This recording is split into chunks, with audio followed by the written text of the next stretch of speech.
Zacharie, chapitre 11. Liban, ouvre tes portes, et que le feu dévore tes cèdres. Gémis, cyprès, car le cèdre est tombé, ceux qui s'élevaient sont détruits. Gémissez, chênes de Basan, car la forêt inaccessible est renversée. Les bergers poussent des cris lamentables, parce que leur magnificence est détruite. Les lionceaux rugissent, parce que l'orgueil du Jourdain est abattu. Ainsi parle l'Éternel, mon Dieu. Paie les brebis destinées à la boucherie.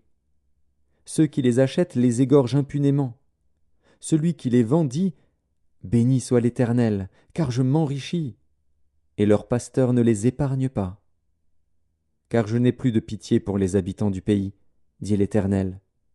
Et voici, je livre les hommes aux mains les uns des autres et aux mains de leurs rois. Ils ravageront le pays, et je ne délivrerai pas de leurs mains. Alors je me mis à paître les brebis destinées à la boucherie, assurément les plus misérables du troupeau. Je pris 2 houlettes, j'appelai l'une grâce, et j'appelai l'autre union, et je fis paître les brebis. J'exterminerai les 3 pasteurs en un mois. Mon âme était impatiente à leur sujet, et leur âme avait aussi pour moi du dégoût. Et je dis, je ne vous paîtrai plus.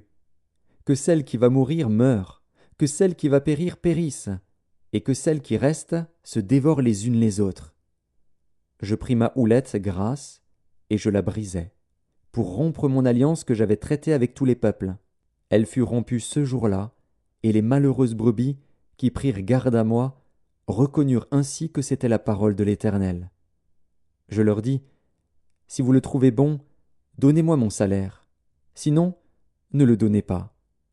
Et ils pesèrent pour mon salaire 30 sicles d'argent. L'Éternel me dit, jette-le au potier, ce prix magnifique auquel ils m'ont estimé. Et je pris les 30 sicles d'argent, et je les jetai dans la maison de l'Éternel, pour le potier. Puis je brisai ma seconde houlette, union, pour rompre la fraternité entre Juda et Israël. L'Éternel me dit, prends encore l'équipage d'un pasteur insensé. Car voici, je susciterai dans le pays un pasteur qui n'aura pas souci des brebis qui périssent.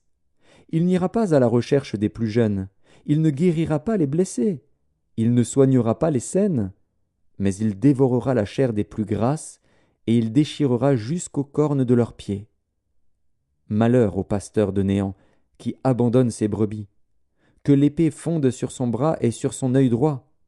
Que son bras se dessèche et que son œil droit s'éteigne.